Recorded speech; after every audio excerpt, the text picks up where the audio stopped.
Hello aspirants, this is Ahir and welcome you back to SSB crack exams. जैसा आप सभी बेहतर जानते हैं कि प्रेसिडेंशियल इलेक्शंस के लिए पूरी तरीके से स्केड्यूल रिलीज किया गया था और नॉमिनेशन की प्रक्रिया भी जो है वो शुरू की गई थी।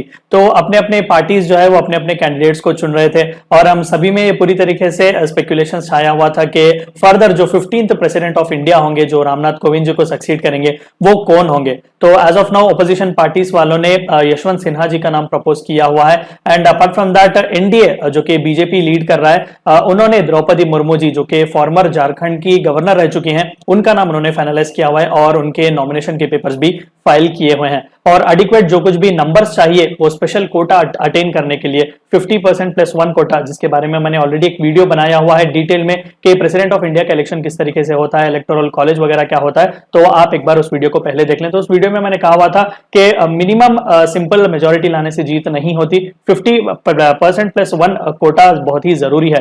तो जो कि झारखंड मुक्ति मोर्चा और बिजू जनता दल और वाईएसआरसीपी पार्टीज ने भी अपना सपोर्ट दिया हुआ है। तो थ्रू दिस हम ये तो बात क्लियरली कह सकते हैं कि अब Murmu ji would most probably be the 15th and the next president of India. तो उन्हीं के बारे में हम बहुत कुछ जानने की कोशिश करेंगे इस वीडियो में।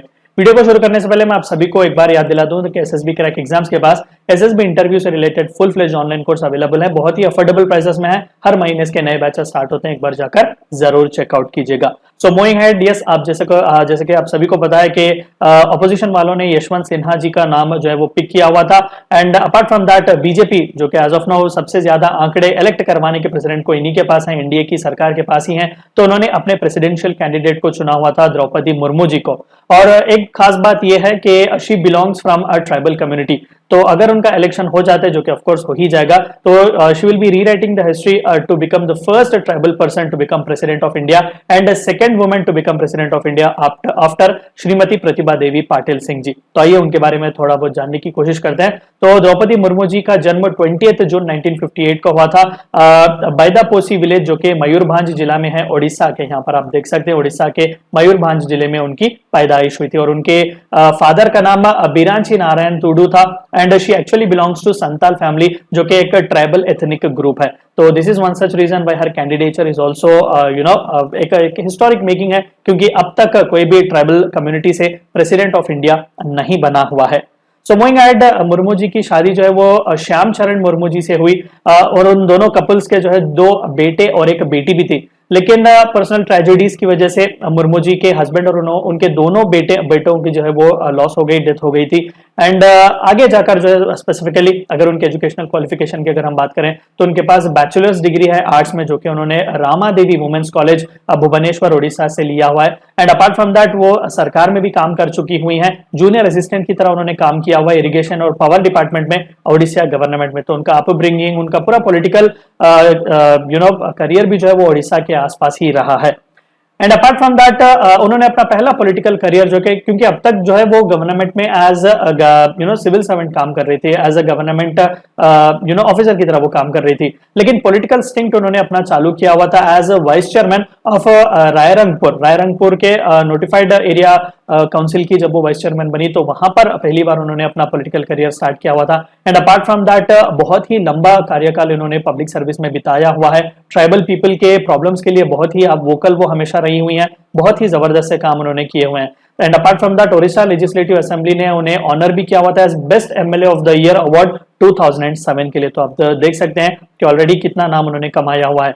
एंड अपार्ट फ्रॉम दैट वो मिनिस्टर ऑफ स्टेट भी रह चुकी हुई हैं जब अर्ली 2000 में 2002 उस टाइम फ्रेम में जब बिजू जनता दल और बीजेपी की कोएलिशन की सरकार थी उड़ीसा में, तो वहां पर उन्होंने minister of state for commerce and transport की तरह वर्क किया from March 6 2000 to August 6 2002। And apart from that minister of state for fisheries and animal resource development की तरह भी उन्होंने काम किया हुआ है 2 साल फ्रॉम अगस्त 6 2002 टू मई 16 2004। तो यहाँ पर आप देख सकते हैं this is one such reason why Biju Janata Dal also has given their support. And moving ahead, वो फॉर्मर ओडिशा की मिनिस्टर भी रह चुकी हैं और एमएलए भी थी वो रायरंगपुर असेंबली कॉन्स्टिट्यूएंसी से 2000 से लेकर 2004 तक। And apart from that she also created history by becoming first women governor of Jharkhand, तो उन्हें झारखंड का गवर्नर भी बनाया गया था। And she is also the first women and tribal leader from Odisha to be appointed a governor in an Indian state. तो ये भी जो है सुनहरा पंख वो द्रौपदी मुर्मू जी के क्राउन में लगा हुआ है। तो आप सभी बेहतर जानते हैं, जो कि मैंने ऑलरेडी एक वीडियो भी बनाया हुआ है इलेक्शन से रिलेटेड, मैंने वहां पर टर्म्स एंड कंडीशंस वगैरह भी शेयर किए। लेकिन अगर द्रौपदी मुर्मू जी इलेक्ट हो जाएंगी एज प्रेसिडेंट ऑफ इंडिया, तो चंद पावर्स उनके हाथ में दिए जाएंगे। मैं ब्रीफली आपको बताने की कोशिश करूंगा कि प्रेसिडेंट ऑफ इंडिया के पावर्स और फंक्शंस क्या क्या होते हैं। तो 7 कैटेगरीज में हम बांट सकते हैं: executive, legislation, financial, judicial, diplomatic, military और इमरजेंसी पावर्स और फंक्शंस होते हैं प्रेसिडेंट ऑफ इंडिया के। क्योंकि मैंने उस वीडियो में भी एक्सप्लेन किया हुआ था आपको कि प्रेसिडेंट ऑफ इंडिया जो है वो लेजिस्लेचर का भी हिस्सा होते हैं और एग्जीक्यूटिव का भी हिस्सा होते हैं। अपार्ट फ्रॉम दैट वो और भी कई इंपॉर्टेंट से रिस्पॉन्सिबिलिटीज लेते हैं। तो मैं आपको ब्रीफली इन सभी के बारे में बताऊंगा। सबसे पहले एग्जीक्यूटिव फंक्शंस की या फिर पावर्स की अगर हम बात करें, तो जो कुछ भी काम भारत सरकार करती है, जितने भी एग्जीक्यूटिव वर्क्स जो प्राइम मिनिस्टर और उनके काउंसिल लेते हैं, डिसीजंस वगैरह, वो सभी प्रेसिडेंट ऑफ इंडिया के नाम में ही लेते हैं। जब तक प्रेसिडेंट ऑफ इंडिया के नाम से सील पास नहीं होगी, कुछ भी नहीं होगा। तो apart from that president of India को ये भी पावर्स दिए गए हैं कि वो रूल्स वगैरह बना सकते हैं, स्पेसिफिक ऑर्डर्स वगैरह और इंस्ट्रूमेंट्स वगैरह जो कि किस तरीके से उनके नाम में एग्जीक्यूट किए जाएंगे और उन्हें ऑथेंटिकेट भी किस तरीके से किया जाएगा, ये भी अधिकार उन्हें दिया गया है। एंड अपार्ट फ्रॉम दैट जो कुछ भी इंपॉर्टेंट से ऑफिशियल अपॉइंटमेंट्स हैं, कॉन्स्टिट्यूशनल बॉडीज है या फिर हाई गवर्नमेंट ऑफिशियल्स हैं, चाहे वो प्राइम मिनिस्टर हो, उनके काउंसिल ऑफ मिनिस्टर्स हो, कंट्रोलर एंड ऑडिटर जनरल या फिर attorney general of India, election commissioners, UPSC और उसके members, governors of the state etcetera and so on, ये सभी का अपॉइंटमेंट भी प्रेसिडेंट ऑफ इंडिया ही करते हैं। तो ये सभी उन्हीं के नाम में ही होता है, ये सभी उनके एग्जीक्यूटिव पावर्स माने जाते हैं। एंड अपार्ट फ्रॉम दैट हमने आर्टिकल्स जब डिस्कस किया, हमने ये भी कहा कि प्रेसिडेंट ऑफ इंडिया को सर्व करने के लिए, फिर प्रेसिडेंट ऑफ इंडिया की मदद करने के लिए प्राइम मिनिस्टर उनका काउंसिल होता है। Of course this is on the bookish level, क्योंकि प्रैक्टिकली प्राइम मिनिस्टर और उनके काउंसिल ही जो है पूरी तरीके से आउटशाइन करते हैं। लेकिन फिर भी अगर प्रेसिडेंट चाहे तो कोई भी किसी भी तरीके का इंफॉर्मेशन प्राइम मिनिस्टर और उनके एग्जीक्यूटिव रोल और वर्किंग से रिलेटेड मांग सकते हैं, किसी भी मंत्री से वो इंफॉर्मेशन मांग सकते हैं, ये अधिकार उन्हें दिया गया है। And apart from that he can appoint a commission and council to investigate conditions of marginalised groups, backward communities, marginalised group जो कुछ भी होते हैं। Apart from that centre state के रिलेशंस को अच्छा करने के लिए, कोऑपरेट करने के लिए भी अगर वो चाहें तो अलग अलग कमीशंस और काउंसिल्स को बिठा सकते हैं। तो ये एग्जीक्यूटिव पावर का हिस्सा है प्रेसिडेंट ऑफ इंडिया के। लेजिस्लेटिव देख लेते हैं एक बार। पावर्स दिए गए हैं कि he can summon the parliament और डिसॉल्व इट एनी टाइम, ये भी अधिकार उन्हें दिया गया है। ऑफ कोर्स ये तो प्राइम मिनिस्टर और उनका काउंसिल ही उन्हें सजेस्ट करेगा कि कब समन करना है और कब डिसॉल्व करना है। और ज्वाइंट सिटिंग भी देखिए, ज्वाइंट सिटिंग मनी बिल्स के लिए और कॉन्स्टिट्यूशनल अमेंडमेंट बिल्स के लिए नहीं बुलाई जा सकती, सिर्फ ऑर्डिनरी बिल्स के लिए बुलाई जा सकती है, वो भी बुलाने वाले प्रेसिडेंट ऑफ इंडिया ही होते हैं। And apart from that Rajya Sabha में जो 12 मेंबर्स को नॉमिनेट किया जाता है, डिफरेंट डिफरेंट बैकग्राउंड से, चाहे कल्चर, एंटरटेनमेंट, स्पोर्ट्स के हो, वो सभी दरअसल अपॉइंटमेंट का अथॉरिटी प्रेसिडेंट ऑफ इंडिया को ही दिया जाता है। एंड अपार्ट फ्रॉम दैट कोई भी बिल जो है लोकसभा और राज्यसभा दोनों से भी थम्पिंग मेजोरिटी से भी वो क्यों ना पास हो, वो एक्ट नहीं बन सकता जब तक प्रेसिडेंट ऑफ इंडिया उसे असेंट नहीं देते।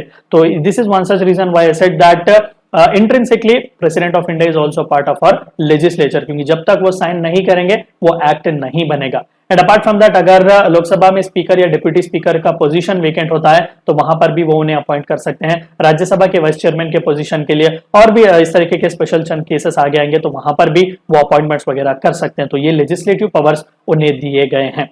एंड अपार्ट फ्रॉम दैट कोई भी मनी बिल जो है बिना प्रेसिडेंट ऑफ इंडिया के प्रायर रिकमेंडेशन के इंट्रोड्यूस नहीं किया जा सकता, उनके रिकमेंडेशन के बाद ही होता है। और कोई भी अगर डिमांड ऑफ ग्रांट भी करना हो बजट वगैरह में या फिर आम तौर पर भी, तो वो भी प्रेसिडेंट ऑफ इंडिया के रिकमेंडेशन के बाद ही हो सकता है।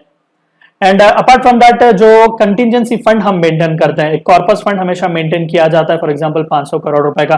जब कभी भी इमरजेंसी आए, कोई भी एक अनएक्सपेक्टेड इवेंट भारत में आ जाए, तो वहां से इमरजेंसी में जो है एग्जीक्यूटिव पैसा ले सकता है, बाद में पार्लियामेंट का अप्रूवल ले सकता है। तो यहां पर भी पैसा लेने के लिए प्रेसिडेंट का ही रिक्वेस्ट जरूरी है, उनका प्रायर रिकमेंडेशन बहुत ही इंपॉर्टेंट होता है। वही जो है वो पैसा एडवांस कर सकते हैं इस कंटिजेंसी फंड से, क्योंकि अपार्ट फ्रॉम दिस बाकी के जितने भी फंड्स वगैरह से अगर आप पैसा लेना चाहते हैं तो पार्लियामेंट का प्रायर अप्रूवल बहुत ही जरूरी है। And is also responsible to constitute of finance commission under article 280। हर 5 साल में ये एक बार या फिर जब कभी भी उन्हें सही लगे तो फाइनेंस कमीशन को बिठाएंगे ताकि फाइनेंसिंग सही हो सेंटर और स्टेट्स के बीच।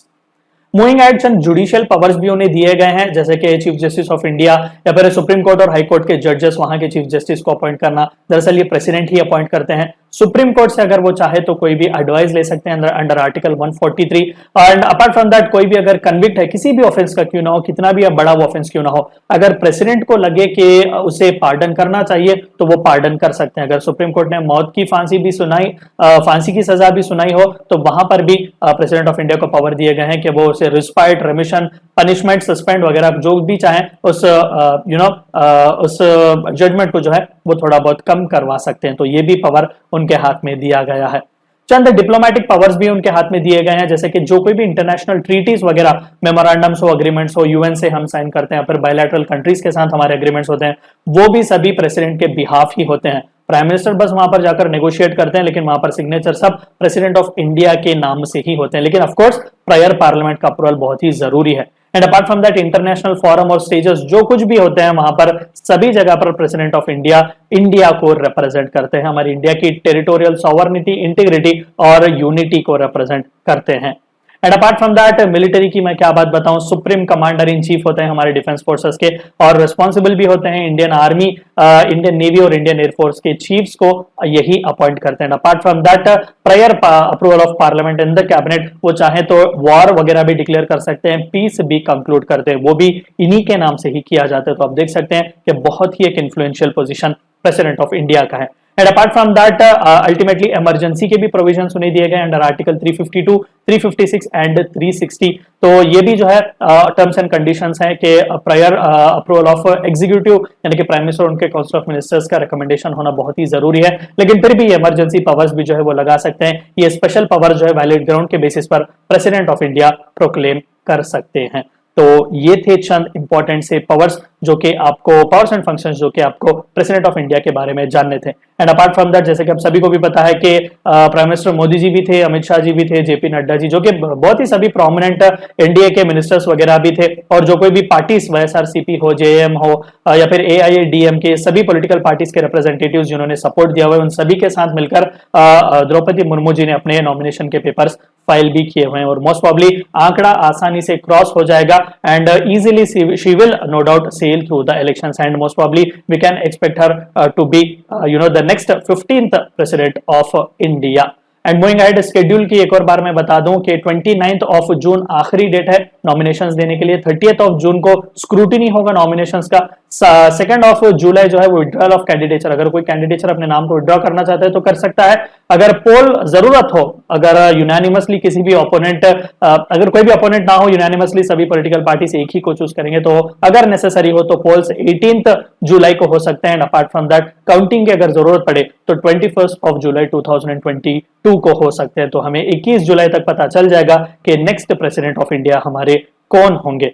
And before ending the video, मैंने ऑलरेडी इन डिटेल वीडियो बनाया हुआ है प्रेसिडेंशियल इलेक्शन से रिलेटेड कि इलेक्टोरल कॉलेज क्या होता है, प्रेसिडेंट का नॉमिनेशन किस तरीके से होता है, वहां पर एमएलए और एमपीस के वोट का वैल्यू किस तरीके से कैलकुलेट किया जाता है, इन सभी के बारे में मैंने अब along with review questions, MCQs भी वहां पर एक्सप्लेन किए हुए हैं, आप जाकर एक बार जरूर चेकआउट कीजिएगा। वीडियो को एंड करने से पहले एक बार मैं आपको फिर से याद दिला दूं कि एसएसबी क्रैक एग्जाम्स के पास एसएसबी इंटरव्यू से related full fledge online course available है, बहुत ही अफोर्डेबल प्राइसेस में है, एक बार जाकर जरूर चेकआउट करें। And this are all the courses, please download our video and also share information with your friends. And warrior 10 is a code which you should use so that you get 10% discount. Meet you in the next session. Until then, stay healthy, stay safe.